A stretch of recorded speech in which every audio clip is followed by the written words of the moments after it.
राधे कृष्ण राधे कृष्ण।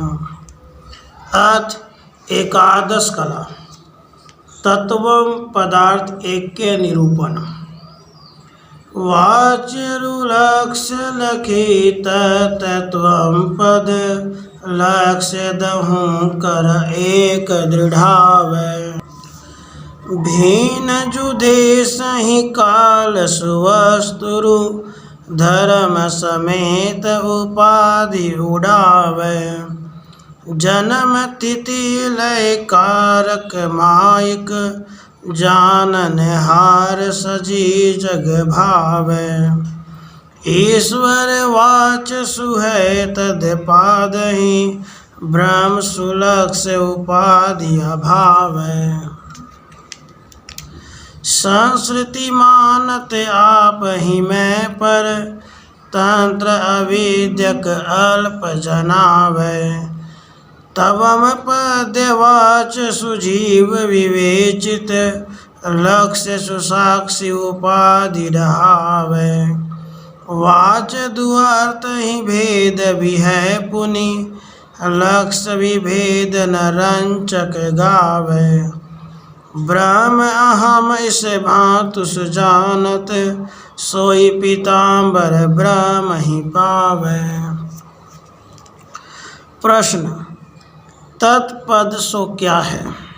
उत्तर सामवेद की छांदोग्य उपनिषद के षष्ठ पर पाठक अध्याय विषय श्वेत केतु नाम पुत्र के प्रति तिसके पिता उद्दालक मुनि ने उपदेश किए तत्वमसि महावाक्य का जो प्रथम पद सो तत्पद है।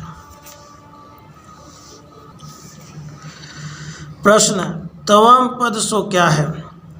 उत्तर इसी ही तत्वमसि महावाक्य का दूसरा पद सो तवम पद है।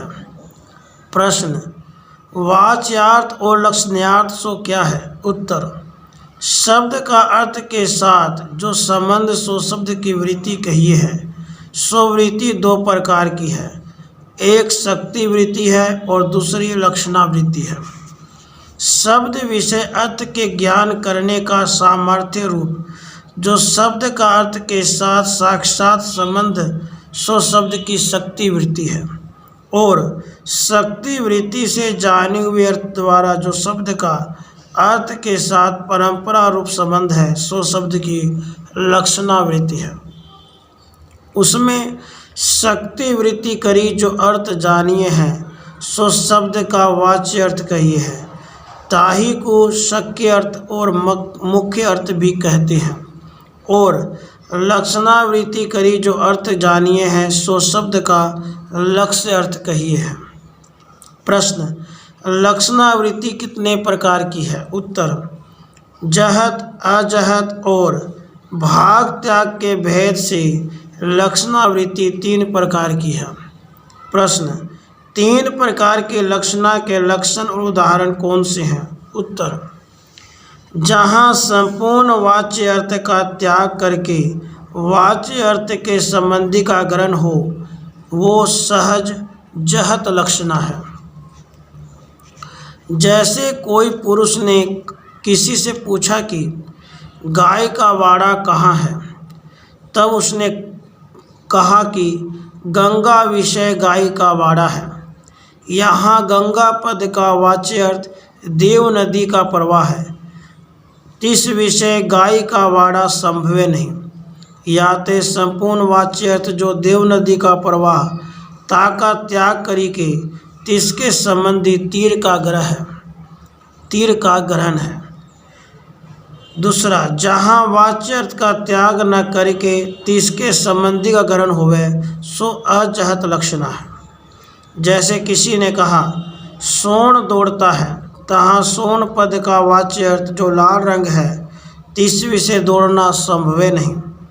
या तो लाल रंग का घोड़ा दौड़ता है, ऐसे वाच्य अर्थ का त्याग न करी के तिसके संबंधी घोड़े रूप अधिक अर्थ का ग्रहण होता है। तीसरा जहाँ विरोधी कछुक वाच्य भाग का त्याग करी के तिसके संबंधी अविरोधी कछुक वाच्य भाग का ग्रहण होवे सो भाग त्याग लक्षणा है। जैसे पूर्व किसी देश काल विषय देखा पुरुष अन्य देश काल विषय देखने में आवे, तब देखने हारा पुरुष कहता है। 30 दूर देश और 30 भूतकाल विषय जो पुरुष देखा था सो पुरुष इस समीप देश और इस वर्तमान काल विषय आया है। यहाँ 30 देश काल और इस देश काल रूप वाच्य भाग की एकता का विरोध है। याते 3 की दृष्टि त्याग करी के पुरुष यही है, ऐसे अविरोधी वाच्य भाग का ग्रहण होता है। प्रश्न 3 प्रकार की लक्षणा में से महावाक्य विषय कौन सी लक्षणा संभव है? उत्तर जहाँ जहत लक्षणा होवे तहाँ संपूर्ण वाच्य अर्थ का त्याग होवे है, जो महाविक के जहत लक्षणा मानिए। तो तत्त्वम पद के वाच्य अर्थ विषय प्रवेश भई ब्रह्म चैतन्य और साक्षी चैतन्य का त्याग होवेगा और तीनते भिन्न असत जड़ दुख रूप परपंच का ग्रहण करना होवेगा, अथवा समष्टि व्यष्टि परपंचमय उपाधि विषय विशेषण रूप वाच्य भाग का भी चेतन के साथ ही त्याग किए से अवशेष रहे शून्य का ग्रहण करना पड़ेगा। इसलिए महा अनर्थ की प्राप्ति होवेगी, इसलिए पुरुषार्थ सिद्ध नहीं होगा, इसलिए महावाक्य विषय जहत लक्षणा संभव नहीं है। दूसरा, जहाँ अजहत लक्षणा होवे तहाँ वाच्य अर्थ का कछु भी त्याग होवे नहीं और अधिक अर्थ का ग्रहण होता है। जो महावाक्य विषय अजहत लक्षणा मानिए तो तत्त्वम पद का वाच्य ज्यों का त्यों बनहार होगा और ताके साथ ही शून्य रूप अधिक अर्थ का ग्रहण करना होगा। याते एकता का विरोध दूरी होवेगा नहीं, इसीलिए लक्षणा करने का कछुक प्रयोजन सिद्ध होगा नहीं। याते महावाक्य विषय अजहत लक्षणा संभव नहीं। तीसरा, जहाँ भाग त्याग लक्षणा होवे तहाँ विरोधी भाग का त्याग करी के अविरोधी भाग का ग्रहण होवे। जो महावाक्य विषय भाग त्याग लक्षणा मानिए तो तत्त्वम पद के वाच्य अर्थ में से धर्म सहित माया अविद्या रूपी विरोधी भाग का त्याग होवे है और अविरोधी असंग शुद्ध चेतन भाग का ग्रहण होता है। इसलिए 3 की एकता भी बने है और 30 ते परम पुरुषार्थ की प्राप्ति होवे है, इसलिए महावाक्य विषय भाग त्याग लक्षणा संभव है।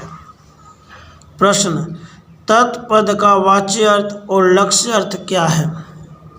उत्तर, अव्याकृत जो माया सो ईश्वर का देश है। उत्पत्ति स्थिति और प्रलय ये 3 ईश्वर के काल हैं। सत्वगुण रजोगुण और तमोगुण ये 3 ईश्वर के वस्तु हैं, कहिए सृष्टि के सामग्री हैं।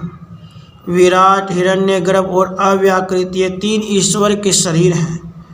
वैश्वानर सूत्रात्मा और अंतर्यामी ये 3 ईश पने के अभिमानी हैं। मैं एक हूँ सो बहुरूप हूँ, ऐसी जो इक्षणा तिस्कु आदि लेके जीव रूप करी प्रवेश भया। यहाँ पर्यंत जो सृष्टि सो ईश्वर का कार्य है। सर्वशक्तिपना, सर्वज्ञपना, व्यापकपना, एकपना, स्वाधीनपना, समर्थपना, परोक्षपना, माया उपाधिवानपना ये 8 ईश्वर के धर्म हैं। इन सर्वसहित माया और 3 विषय प्रतिबिंब रूप चिदाभास और 3 का अधिष्ठान ब्रह्म ये सब मिली के ईश्वर कहिए सो तत्पद का वाच्यार्थ है।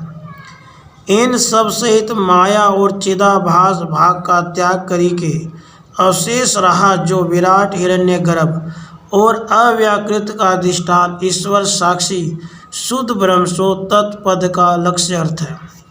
प्रश्न, ब्रह्म का और माया में प्रतिबिंब रूप ईश्वर का परस्पर अध्यास अन्य अध्यास कैसे है? उत्तर, अविचार दृष्टि से ब्रह्म की सत्यता का ईश्वर विशेष संसर्ग तादात्म्य संबंध अध्यस्त है, इसीलिए ईश्वर सत्य होता है और ईश्वर अरुता की कारणता का स्वरूप ब्रह्म में अध्यस्त है, इसलिए ब्रह्म जगत का कारण प्रतीत होता है। याही का अनुवाद तटस्थ लक्षण के बोधक श्रुति पुराण और आचार्यों के वचन करे हैं। इस रीति से ब्रह्म और ईश्वर का परस्पर अध्यास है। प्रश्न, उक्त अध्यास की निवृत्ति किससे होती है? उत्तर, उक्त अध्यास की निवृत्ति विवेक ज्ञान से होती है। प्रश्न, तमम पद का वाच्य अर्थ और लक्ष्य अर्थ क्या है? उत्तर, चक्षु, कंठ और हृदय ये तीन जीव के देश हैं। जागृत, स्वप्न, सुषुप्ति ये तीन जीव के काल हैं। स्थूल, सूक्ष्म और कारण ये तीन जीव के वस्तु अर्थात भोग सामग्री हैं और यह ही शरीर है। विश्व, तेजस और प्राज्ञ तीन जीव पने के अभिमानी हैं। जागृत से आदि लेके मोक्ष पर्यंत जो भोग रूप संसार सो जीव का कार्य है। अल्पशक्तिपना, अल्पज्ञपना, परिच्छिन्नपना, नानापना, पराधीनपना, असमर्थपना, अपरोक्षपना और अविद्या उपाधिवानपना ये जीव के धर्म हैं। इन सर्व सहित जो अविद्या और तीस विषय प्रतिबिंब रूप चिदाभास और तिनका अधिष्ठान कुटस्थ ये सर्व मिली के जीव कहिए हैं, सो जीव तमम पद का वाच्य अर्थ है। इन सर्व सहित चिदाभास भाग का त्याग करी के अवशेष रहा जो स्थूल सूक्ष्म कारण शरीर का अधिष्ठान जीव साक्षी कुटस्थ आत्मा सो तमम पद का लक्ष्य अर्थ है। प्रश्न, कुटस्थ का और बुद्धि में प्रतिबिंब रूप जीव का परस्पर अध्यास कैसे है? उत्तर, अविचार दृष्टि से कुटस्थ की सत्यता का संसर्ग तादात्म्य संबंध जीव में अध्यस्त है, इसलिए जीव मिथ्या प्रतीत होवे नहीं किंतु सत्य प्रतीत होता है और जीव अरुता के कर्तापने आदि धर्म का स्वरूप कुटस्थ में अध्यस्त है। या ते कुटस्थ अकर्ता, अभोक्ता, संसारी, नित्य मुक्त, असंग ब्रह्म रूप प्रतीत होवे नहीं किंतु ताते विपरीत प्रतिमान हुए है। इस रीति से कुटस्थ का और जीव का परस्पर अध्यास है। प्रश्न, उक्त अध्यास की निवृत्ति किससे होती है? उत्तर, उक्त अध्यास की निवृत्ति विवेक ज्ञान से होती है। प्रश्न, तत्पद और तमम पद के अर्थ की महावाक्य विषय कथन करी एकता कैसे संभव है?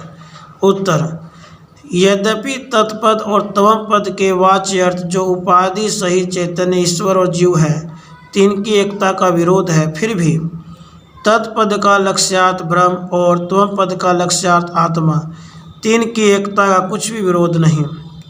ऐसे तत्पद और तमम पद के अर्थ की महावाक्य विषय कथन करी एकता संभव है। प्रश्न, मैं ब्रह्म हूँ, ऐसा ब्रह्म आत्मा की एकता ज्ञान किसको होता है? उत्तर, यह ज्ञान चिदाभास को होता है। प्रश्न, ब्रह्म से भिन्न जो चिदाभास सो आपको ब्रह्म रूप करी के कैसे जानता है? उत्तर, जीव भाव के अधिष्ठान कुटस्थ का ब्रह्म के साथ ही मुख्य अभेद है। बुद्धि सहित चिदाभास का ब्रह्म के साथ अपने स्वरूप का बाध करी के अभेद होता है, इसलिए चिदाभास अपने स्वरूप का बाध करी के आपको अहम शब्द के लक्ष्य अर्थ कुटस्थ रूप जानता है और अपने निज रूप कुटस्थ का मैं कुटस्थ हूँ ऐसे ही मान करी कि मैं ब्रह्म हूँ ऐसा जानता है। इस रीति से चिदाभास आपको ब्रह्म रूप करी के जानता है। प्रश्न, इन तत् और त्वम पद के लक्ष्यार्थ की एकता विषय दृष्टांत क्या है?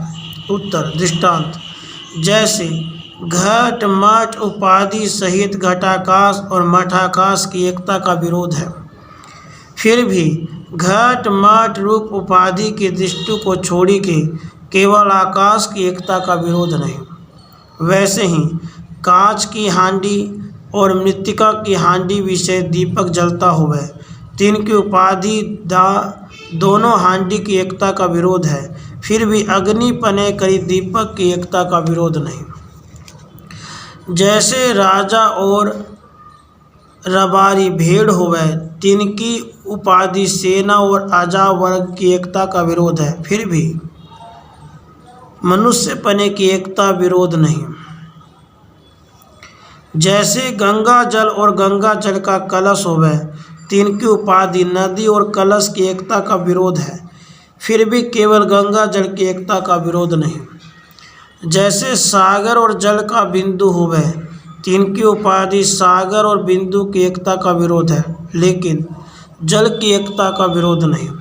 जैसे कोई एक पुरुष के पिता की अपेक्षा से पुत्र कहते और पितामह की अपेक्षा से पुत्र कहते हैं, तिनकी उपाधि पिता और पितामह की एकता का विरोध है, लेकिन पुरुष की एकता का विरोध नहीं। जैसे कोई काशी का राजा था, सो हस्ती पर बैठ के सवारी में निकलिया था, ताकू कोई यात्रावासी पुरुष ने अच्छी तरह से देखा था। पीछे सो स्वदेश को गया और काशी के राजा को कोई अन्य राजा ने राज्य छीन के निकाल दिया। तब सो लंगोटी पहन के अंग में विभूति लगाए के हाथ में तुम्बी और दंड ले के नग्न पाद से तीर्थ यात्रा को गया। फिरते 30 यात्रावासी पुरुष के ग्राम में गया।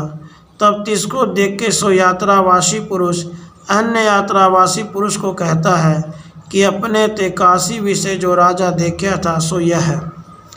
तब अन्य यात्रावासी पुरुष कहते भाई कि सो देश अन्य, यह देश अन्य, ता का काल अवस्था अन्य, या का काल अन्य, तिसकी वस्तु सामग्री अन्य, या की वस्तु अन्य, तिसका अभिमान्य अन्य, इसका अभिमान्य अन्य, तिसका कार्य अन्य, इसका कार्य अन्य, तिसके धर्म अन्य, इसके धर्म अन्य। याते तिस काशी के राजा की और इस भिक्षुक की एकता कैसे बने। तब सो प्रथम यात्रावासी पुरुष कहता भया कि तिसके और इसके देश काल वस्तु हिमान कार्य और धर्म का त्याग करी के दोनों विषय अनुगत अनुस्यूत जो पुरुष भाव सो एक ही हैं सिद्धांत। तैसे ही जीव ईश्वर के भी देश काल वस्तु आदि का त्याग करी के दोनों विषय अनुगत जो चैतन्य मात्र ब्रह्म और आत्मा सो एक ही है। या ते ब्रह्म सो मैं हूँ और मैं सो ब्रह्म हूँ, ऐसा दृढ़ निश्चय करना सोई तत्व ज्ञान है।